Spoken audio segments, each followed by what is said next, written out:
자산관리. 60대 이상이 꼭 알아야 할 현실 정보 가이드. 이제 막 환갑을 넘긴 박 씨는 요즘 들어 유난히 숫자에 민감해졌다. 은퇴 후 그의 수입은 정해진 국민연금과 소소한 정기예금의 이자뿐이었다. 하지만 생활비는 매달 조금씩 늘고 있었고, 전기요금 고지서에 찍힌 숫자는 이전보다 15%가 높았으며, 시장에서 사오던 달걀 한 판 값도 한 달 새 7,000원이 넘게 올랐다. 건강이 걱정돼 정기적으로 받는 진료와 약값까지 합치니 예상보다 지출 속도는 훨씬 빨랐다. 불안한 마음에 그는 지인의 권유로 국민연금공단에 전화를 걸어 자신의 예상 연금 수령액을 확인했다. 통화는 5분도 걸리지 않았고 돌아온 숫자는 월 72만 원. 순간 머릿속이 하얘졌다.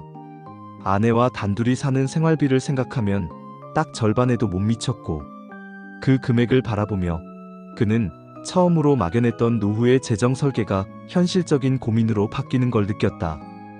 이 돈으로 병원비, 공과금, 식비는 물론이고 명절에 자식들 용돈까지 챙길 수 있을까? 그는 머릿속으로 하나하나 계산을 되뇌었다. 전세 보증금은 줄었고 월세 전환 가능성도 고려해야 했다. 집 수리비, 갑작스러운 진료비, 장례 비용까지 생각하면 한숨부터 나왔다. 연금이 있다는 건 감사했지만 그 금액의 한계를 체감한 순간이었다. 며칠 뒤 그는 자신이 가지고 있던 퇴직연금 계좌를 열어보기로 결심했다. 수년 전 직장을 그만두며 남긴 금액이기에 기대 반 걱정 반으로 은행을 찾았다. 창구 직원은 그에게 조용히 말했다. 현재 고객님의 수익률은 1.3%입니다. 수수료는 연간 0.9%입니다. 박 씨는 그 말을 듣고 말없이 고개를 끄덕였지만 속으로는 충격을 감추지 못했다. 이건 투자도 아니고 그냥 잠자고 있는 돈을 매년 갉아먹히고 있는 거잖아. 그는 그날 이후 인터넷으로 퇴직연금 비교 사이트를 찾아보기 시작했다. 수익률이 조금이라도 높은 금융사, 수수료가 적은 조건, 보다 투명한 상품 구조를 찾기 위한 작은 실천이 시작된 것이었다. 하루는 아내와 함께 지출 내역을 본격적으로 점검하기로 마음먹었다. 서랍 속에서 먼지가 내려앉은 오래된 통장 5개를 꺼내고 각 통장에 남아있는 잔액과 입출금 내역을 하나씩 확인했다. 아내는 옆에서 자동이체 내역이 적힌 메모지를 꺼내들었다. 둘은 스마트폰과 인터넷 뱅킹을 번갈아 열어보며 현재 어디에 얼마씩 돈이 빠져나가고 있는지 정리했다. 박 씨는 자신의 통장에서 매달 빠져나가는 항목들을 직접 손으로 적어 내려가기 시작했다. 가장 먼저 눈에 띈 건 통신비였다. 여전히 오지요금제를 쓰고 있었고 데이터는 절반도 쓰지 않았는데도 매달 9만 원 가까운 요금이 빠져나가고 있었다. 이어서 확인한 건 보험료였다. 과거 한참 병원에 자주 다니던 시절에 가입했던 보험이었지만 이미 갱신이 불가능해진 실효 상태였고 보장 내역도 거의 없었다. 그 보험에 매달 6만 원 가까운 금액이 이체되고 있었다. 또한 박 씨 부부는 한때 손자들과 함께 보기 위해 가입했던 영상 스트리밍 서비스와 전자책, 정기 구독 서비스가 여전히 자동이체로 유지되고 있다는 사실도 알게 되었다. 박 씨는 그동안 한 번도 열지 않았던 앱에서 매달 소리 없이 돈이 빠져나가고 있었다는 사실에 충격을 받았다. 아내는 이거 우리 예전에 해지했던 거 아니었어? 라며 고개를 갸웃거렸고 둘은 그 자리에서 스마트폰을 열어 각종 앱을 점검했다. 그날 두 사람은 함께 통신사에 전화를 걸어 요금제를 LTE로 전환했고 보험사에 연락해 더 이상 실효보험에 불필요한 납부가 이루어지지 않도록 해지를 요청했다. 영상 서비스는 앱을 통해 구독을 해지했고 그 과정에서 자동결제 항목이 2개 더 발견되어 즉시 취소했다. 그 결과 다음 달부터 약 11만 7천 원의 고정지출을 줄일 수 있게 되었다. 두 사람은 눈을 마주치며 작은 한숨을 내쉬었다. 이렇게 줄일 수 있었던 걸 왜 진작 안 했을까? 박 씨는 그날 저녁 새로 만든 적금 통장의 이름을 작은 안심이라 지었다. 그는 매달 이 돈이 차곡차곡 쌓이는 걸 보며 단순한 금융의 의미를 넘어 스스로 삶을 관리하고 있다는 자존감과 심리적 안정감을 함께 되찾고 있었다. 지출을 줄인 것 이상으로 두 사람은 삶을 다시 점검할 수 있다는 용기를 얻게 된 날이었다. 박 씨는 최근 건강보험료가 왜 이렇게 많이 나오는지도 궁금해졌다. 매달 빠져나가는 금액이 예전보다 눈에 띄게 증가한 듯 했기 때문이다. 그는 처음엔 단순히 물가가 올라서 그런가 싶었지만 확인해 볼 필요가 있다는 생각이 들었다. 국민건강보험공단에 전화를 걸어 자신의 보험료 산정 기준을 물어보았다. 상담사는 그의 연금 수령액과 소득 기준에 따라 보험료가 책정되며 지역 가입자의 경우 부과 항목이 다양하게 적용된다고 설명했다. 박 씨는 과거보다 소득이 줄었음에도 보험료가 오히려 늘어난 이유가 궁금했다. 상담사의 안내를 따라 세부 항목을 확인한 결과 자동차 소유 여부, 재산세 부과 내역 등도 보험료에 반영된다는 사실을 처음으로 알게 되었다. 그는 곧바로 본인의 재산세 납부 이력과 자동차 등록 상황을 다시 확인했고 이미 처분한 차량 정보가 보험료 산정 기준에 아직 반영되지 않았다는 사실도 발견했다. 해당 내용은 정정 요청이 가능하다는 설명을 듣고 그는 즉시 관련 서류를 팩스로 제출했다. 그로부터 약 2주 후 건강보험공단으로부터 조정이 완료되었다는 문자를 받았다. 다음 달 고지서에는 예상보다 36,000원가량 줄어든 금액이 찍혀 있었다. 그는 단순한 전화 한 통과 서류 제출만으로도 큰 금액을 절감할 수 있다는 점에 놀랐고 스스로에게도 이런 일을 미뤄온 사실에 대해 반성했다. 이후 박 씨는 장기요양보험에 대해서도 미리 알아보기로 했다. 주변 지인 중 한 명이 갑작스럽게 쓰러진 뒤 등급 판정이 늦어져 적절한 돌봄 혜택을 제때 받지 못했다는 이야기를 듣고 나서였다. 그는 국민건강보험공단 홈페이지를 통해 장기요양 등급 신청 절차와 판정 기준, 혜택 내용까지 자세히 살펴봤다. 점수 기준, 일상생활 수행 능력 항목, 인정조사 항목 등 상세한 정보가 체계적으로 정리되어 있었다. 아직 신청할 단계는 아니었지만 박 씨는 정보를 인쇄해 파일에 정리했고 아내와 함께 혹시 모를 상황에 대비한 준비를 하나씩 시작하기로 마음먹었다. 그는 그날 밤 거실 식탁 위에 펴둔 서류 뭉치를 바라보며 조용히 말했다. 내가 이제야 이런 걸 다 알아보네. 하지만 지금이라도 늦지 않았지. 아내는 고개를 끄덕이며 우리가 준비하면 아이들 걱정도 덜 테니까요 라고 말했다. 그날 박 씨는 숫자에 대한 불안이 아닌 정보로부터 오는 안정감을 처음으로 느꼈다. 자산을 운영하는 방식도 근본적으로 바뀌었다. 박 씨는 과거엔 종종 주변의 권유나 지인의 추천으로 고수익을 약속하는 상품에 관심을 가졌고 일부는 실제로 가입해 손해를 본 적도 있었다. 그러나 그는 이제 그런 유혹에 흔들리지 않았다.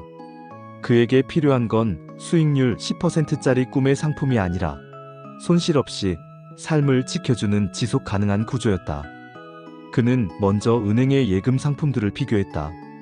인터넷은행과 시중은행의 금리를 따로 정리했고 6개월, 1년, 2년 만기의 적금들을 각각 비교해 나름의 포트폴리오를 짰다.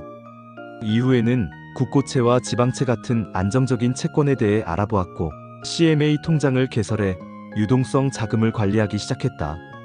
비상금과 생활비, 예상 의료비를 분리해 별도 항목으로 나누는 등 그는 단순 보관이 아닌 목적 있는 구분을 실천에 옮기기 시작한 것이다. 매달 말일이 되면 그는 거실 식탁에 앉아 노트를 펼쳤다. 노트에는 날짜별 수입과 지출, 고정비와 변동비, 예상 대비 절감액이 일목요연하게 정리되어 있었다. 예상보다 지출이 적었던 날에는 옆 페이지에 짧은 메모를 남겼다. 오늘은 병원비 없이 지나감. 감사. 식비 줄이기 성공. 냉장고 파먹기 완료. 그날 저녁이면 박 씨는 아내에게 그날의 지출 보고서를 읽어주듯 조곤조곤 설명했고 둘은 슈퍼마켓에서 사온 조각 케이크 하나를 반씩 나눴다. 케이크는 사치가 아니라 상징이었다. 소비를 줄인 날에 허용된 작은 자축. 그것은 생활의 리듬을 회복하는 기호였고 다음 달을 향한 작은 약속이기도 했다. 그는 자산을 불리는 것에서 살리는 것으로 인식하기 시작했다. 계좌에 쌓인 돈은 이제 단순한 숫자가 아닌 병원 침대 위에서의 자신, 아내와의 오후 산책, 손자에게 줄 생일 선물이 되었다. 돈은 목적이 아니라 수단이었고 삶을 이어주는 조용한 동반자였다. 그는 이제 매달 통장 잔고보다 더 중요한 게 있다는 걸 알게 됐다. 그것은 바로 버틸 수 있는 마음의 체력이었다. 정보도 적극적으로 찾기 시작했다. 이전에는 스마트폰으로 뉴스를 보는 정도가 전부였던 박 씨는 이제 금융 앱 사용도 자연스럽게 익혀가기 시작했다. 그는 스마트폰에 토스 앱을 설치한 뒤 자동으로 분류된 지출 내역을 처음으로 확인했다. 매달 어떤 항목에서 가장 많은 돈이 빠져나가는지, 어떤 패턴으로 소비하고 있는지를 시각적으로 보여주는 그래프를 보고 박 씨는 깜짝 놀랐다. 특히 카드 결제 중 일부는 본인이 정확히 기억하지 못하는 항목이었고, 이로 인해 다시 확인해보는 습관이 생겼다. 그는 이어서 봄앱이라는 앱을 통해 본인의 보험 현황도 정리했다. 과거에 필요하다고 가입했지만 현재는 실효되었거나 보장 내역이 거의 없는 보험들이 나열되자 박 씨는 당황했다.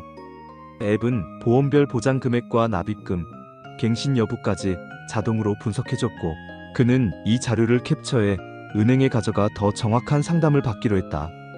보험이 단지 심리적 안정감이 아니라 정리와 점검의 대상이라는 것을 그제야 실감했다. 연금은 또 다른 불확실성이었다. 박 씨는 연금정보통합 포털을 통해 본인의 국민연금뿐 아니라 과거 직장생활에서 쌓인 퇴직연금, 개인연금 계좌까지 통합 조회했다.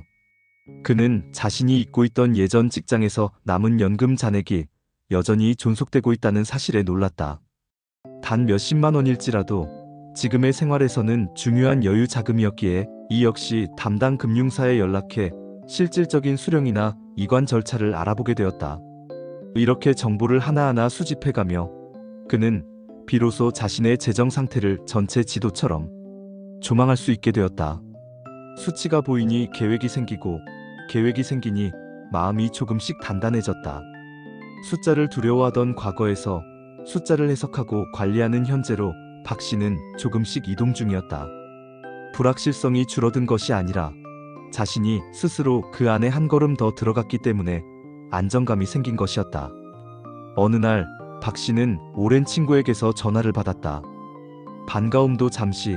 친구는 요즘 유행한다는 고수익 확정형 투자 상품을 소개하며 원금 보장에 월 1% 수익은 기본이야. 은행 예금보다 훨씬 나아라고 설득하기 시작했다.